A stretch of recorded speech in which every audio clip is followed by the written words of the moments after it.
कक्षा के सभी विद्यार्थियों का इस वीडियो में स्वागत है। बच्चों, ये किसे पता था कि आपके नए सत्र की शुरुआत इस प्रकार ऑनलाइन वीडियो इत्यादि माध्यम से करनी होगी। खैर, प्रकृति अपना काम करती है, हम सब भी क्यों पीछे रहें। एक नई आशा के साथ हम आगे बढ़ते हैं। यह संकट आया है तो टल भी जाएगा। सारे लोग अपने अपने कार्य कर रहे हैं, वैज्ञानिक शोधरत हैं, पुलिस सोशल डिस्टेंसिंग बनाने में पुरजोर मशक्कत कर रही है, जनता भी इस बात को समझ रही है। अब हमारी और आपकी बारी है। हम भी अपने अपने कार्य पर लौटे, इसी डिस्टेंसिंग माध्यम से, दूरी के माध्यम से ही सही। इतना तो हो ही सकता है कि जो व्याख्या करने वाले लोग हैं, जो जानने वाले लोग हैं, वो आप तक अपनी बातों को पहुंचा सकते हैं। श्रवण और दृश्य के माध्यम से ही हम लोग पढ़ें। चलिए, यह संकट की घड़ी टले, इसके लिए भी हम ईश्वर से प्रार्थना करते हैं। आप जहाँ रहें प्रसन्न रहें, आपकी आयु की वृद्धि हो और इस संकट से उबरने के लिए ईश्वर आपको शक्ति प्रदान करे। कुछ इसी प्रकार की वंदनाओं के साथ हम ये सत्र शुरू करते हैं।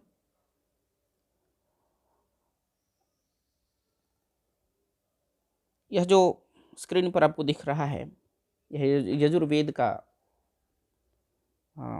36वें अध्याय का 24वां मंत्र है। आप जानते होंगे, वेद 4 भागों में बटा हुआ है। हमारा प्राचीन ग्रंथ वेद ही है। सबसे पहले ऋग्वेद आया अस्तित्व में, उसके बाद यजुर्वेद। ऋग्वेद में वंदनाएं हैं, यजुर्वेद में यज्ञ इत्यादि से संबंधित बातें हैं, उसमें भी कुछ स्तुतियां हैं। सामवेद में संगीत से संबंधित कुछ बातें हैं। अथर्ववेद में ऐसे 40वां अध्याय माना जाता है कि वो अंतिम संस्कार वगैरह से रिलेटेड है। उसके आगे पीछे के जो अध्याय हैं वो तंत्र मंत्रों से आबिद्ध हैं, बने हुए हैं। कुल मिलाकर भारतीय संस्कृति और सभ्यता की सबसे पुरानी पुस्तकों में जो पवित्र पुस्तक मानी जाती है, जिसको हम महान ग्रंथ कहते हैं, हमारे लिखने पढ़ने की शुरुआत भारत में वेदों से ही मानी जाती है। जिस समय दुनिया के लोग भोजन करना ठीक से नहीं जानते थे, यहाँ के जो प्राचीन निवासी आर्य हुआ करते थे, उन्होंने मंत्रों का दर्शन किया और बहुत बाद में उसे लिपिबद्ध करने का प्रयास किया। इस प्रकार वह हमारे सामने आया। उसके पहले यह गुरुमुख से ही आता था। चले देखें, कामनाओं की शुरुआत इसमें की जा रही है। कामनाएं क्या है? कल्याण की कामना की गई है। नाम सुनते ही हमें संस्कृत शब्द का जैसे ही हमारे सामने आता है तो हमें एक अजीब सा भय लगता है कि अरे बाप रे, ये तो बहुत ही बड़ा, इतना बड़ा बड़ा शब्द होगा, ये समझ में नहीं आएगा। दरअसल संस्कृत भारी नहीं है, कठिन नहीं है। हम करते क्या है, सुनी सुनाई बातों को दिमाग में रखते हैं और बस उसी को हम आगे बढ़ाते हैं और उससे एक धारणा बना लेते हैं। और उस धारणा से, जैसे भूत वगैरह होता है कि नहीं, यह किसी ने देखा नहीं, लेकिन उसकी चर्चा सभी करते हैं। जिसने नहीं देखा उसने भी चर्चा की है। खैर देखें, संस्कृत को हम संस्कृत की तरह पढ़ें और प्रयास करें कि जब भी कुछ भारी सा लगे, कुछ बड़ा कठिन सा लगे, तो उसको तोड़ें, उसको तोड़ करके उसके शब्दों को का अध्ययन करें। तो हम लोग अध्ययन करते हैं। ओम तच्चक्षुर्देवहितं पुरस्तात् शुक्रम उच्चरत् पश्येम शरदः शतं जीवेम शरदः शतं शृणुयाम शरदः शतं प्रब्रवाम शरदः शतम् अदीनाः स्याम शरदः शतं भूयश्च शरदः शतात्। ये ईश्वर से हमारी कामना है, प्रार्थना है। ऋषि प्रार्थना करते हैं। ओम वह ईश्वर, ओम भगवान ईश्वर, तत्चक्षुः देवहितं, तत्चक्षुः देवहितं पुरस्तात् शुक्रम उच्चरत्, पुरस्तात् शुक्रम उच्चरत्, ऐसे पढ़ेंगे। ओम तत्चक्षुः देवहितं पुरस्तात् शुक्रम उच्चरत्। उसके बाद कहीं भी इस तरह का कठिन शब्द नहीं मिलेगा, इस मंत्र में नहीं दिखाई पड़ रहा है। तो देखिए, वह ईश्वर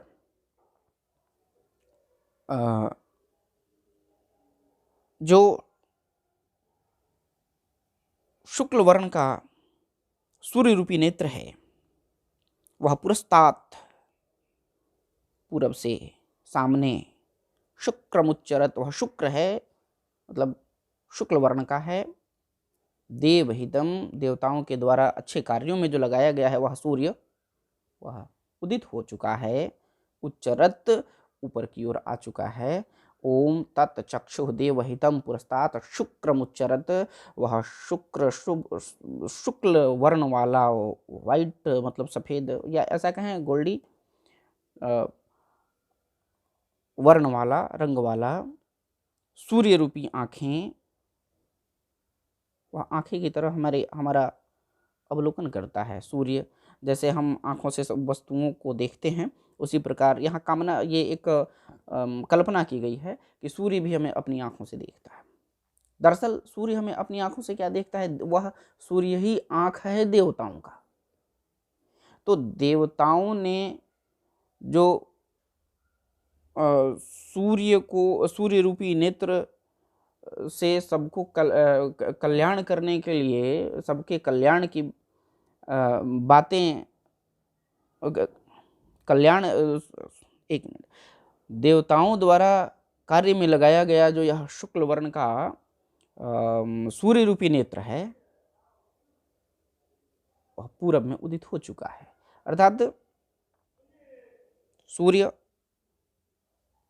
उदय हो चुका है। यह देवताओं का नेत्र है, शुक्ल वर्ण का है, और यह देवताओं के द्वारा ही अच्छे कार्यों में लगाया गया है। ये प्रथम पंक्ति है। ओम तत्चक्षुः देवहितम, वह ईश्वर के द्वारा निहित है, कार्यों में लगाया गया है, शुक्ल वर्ण का है, शुक्रम, पुरस्तात् उच्चरत, सामने से उदित हो रहा है, पूरब से उदित हो चुका है। पश्येम शरदः शतम्, अब यहाँ से उसी ईश्वर से कामना की जा रही है, कल्पना की जा रही है, आशीर्वाद मांगा जा रहा है कि हे प्रभु, हम इसी प्रकार से सैकड़ों शरद ऋतुओं को देखें, सैकड़ों वर्ष शरद ऋतुओं को जीते हुए पार करें। पश्येम शरदः शतम्, सैकड़ों शरद ऋतुओं को देखें। जीवेम शरदः शतम्, सैकड़ों शरद ऋतुओं तक जिए।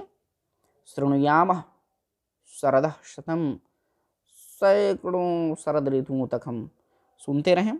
प्रब्रवाम शरदः शतम्, हम सैकड़ों शरद ऋतुओं तक बोलते रहें। अदीनाः श्याम शरदः शतम्, सैकड़ों वर्षों तक, सैकड़ों शरद वर्षों तक, शारदीय वर्षों तक हम अदीन हों। अदीन मतलब दीन अर्थ गरीब के लिए होता है, निर्धन के लिए होता है। अदीन मतलब भरे पूरे, हम सैकड़ों वर्षों तक भरे पूरे हों। भूयश्च शरदः शतात्, और यह बार बार ये जो सैकड़ों वर्ष हैं ये बार बार आए। आपने सुना होगा, तुम जियो हजारों साल, साल के दिन हो 50,000। अब एक साल में 50,000 दिन तो होते नहीं है, 365-66 के अलावा। तो लेकिन एक कल्पना की जा रही है 50,000 एक साल में दिन हो। उसी तरह यहाँ ऋषि कल्पना करते हैं कि हे प्रभु, हम 100 सालों तक देखें, सुने, जिए, बोलें, धनवान रहें, और ऐसे सैकड़ों साल बार बार आए। भूयश्च, दोबारा आए, बार बार आए, शरद शतात, और ये सैकड़ों बार ऐसा शरद आए। एक बात यहाँ शरद, इन मंत्रों में देखेंगे आप प्रायः शरद शरद करके आया है। वहां पर ग्रीष्म ऋतु नहीं होती थी क्या? उस समय होती थी, लेकिन आर्यों के इतिहास का जब अध्ययन करेंगे तो आपको पता चलेगा कि ग्रीष्म ऋतु में चारा, मतलब पशुओं के लिए जो चारा होता वो नहीं मिलता था, सब जल जाते थे। बरसात के दिनों में बाढ़ आ जाती थी। एक शरद ऋतु ही ऐसी होती थी जिस समय धन धान्य भरपूर होता था और पशुओं के चरने के लिए चारागाह पर्याप्त मिल जाते थे। आप उस सभ्यता की तरफ यदि थोड़ा आपका रुझान हो और आप उधर देखें तो आपको पता चलेगा कि उस समय पशु ही धन थे। जिसके पास जितनी ज़्यादा गायें होती थी, भेड़ बकरियां होती थी, बकरियों की तो चर्चा कहीं कहीं है, लेकिन भेड़ें ज़्यादातर होती थी, और गायें, कुत्ते, ये जिनके पास जितने ज़्यादा होती थी वो उतने ही बड़े धनी माने जाते थे।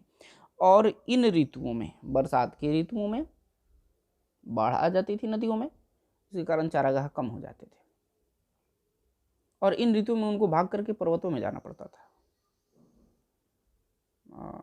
ग्रीष्म में धूप के कारण घास जल जाया करती थी, जिसके कारण चारागाह पर्याप्त नहीं मिलते थे, और ऐसे में कड़ी धूप में पशु चरने के लिए निकलते कम थे। इसलिए उस समय इन बरसात के मौसम में या फिर गर्मी की ऋतु में उनके जो पशु होते थे वो दुबले हो जाते थे। एक शरद ऋतु ही ऐसी होती थी जिसमें भरपूर चारागाह, पर्याप्त चारागाह मिलता था, और उन चारागाहों में हरे हरे चारे मिलते थे, जिसका नतीजा होता था कि वे भेड़, घोड़े, गायें इत्यादि जो इनके धन थे ये खूब चरते थे, भरपेट चरते थे, दिन भर चरते थे, और खूब मोटे ताजे हो जाते थे और हृष्ट पुष्ट हो जाते थे। तो इसलिए उनके लिए ये शरद ऋतु ही सबसे ज़्यादा बेहतर होती थी। इसलिए उन्होंने अपने मंत्रों में प्रायः जहाँ कहीं भी इस तरह के कल्याणात्मक मंत्र के लिए उन्होंने जो ईश्वर से कल्पना की है, उसमें हर जगह शरद ऋतु की ही कल्पना की है। ऐसे ऐसे शरद ऋतु आए, ऐसे सैकड़ों हजारों शरद ऋतु आए, और ऐसे ही शरद ऋतु हमारे लिए कल्याणकारी होती है। तो इसी प्रकार से शरद ऋतु में हमारी जिस तरह से उन्नति होती है, उसी प्रकार से शरद ऋतु हमेशा सैकड़ों वर्षों तक हमारे जीवन में आए, मतलब कुल मिलाकर के हमारा जीवन हरा भरा भरा पूरा रहे। चलिए देखते हैं दूसरा श्लोक। ये श्लोक नहीं कहें, चूंकि मंत्र ही है, तो ये दूसरा मंत्र है जिसमें ऋग्वेद के पहले मंडल के 89 है ना, हाँ 89, 89वें सूक्त का पहला मंत्र है। इसमें भी कामना की गई है कल्याण की। तो आप स्क्रीन पर इसको ज़रा ठीक से देख लें।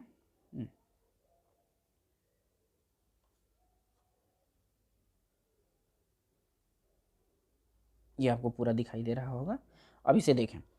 आ नो भद्रा। आप देखिएगा कभी कभी कभी क्या प्रायः शादी विवाह के माहौल में पंडित जी इसको हमेशा पढ़ते रहते हैं, आनो भद्राः क्रतवो यन्तु विश्वतो अदब्धासो अपरितास उद्भिदः देवा यो नो यथा सदमिद वृद्धे असन्न प्रायुवो रक्षितारो दिवे दिवे। तो ये उनके पढ़ने का स्टाइल था।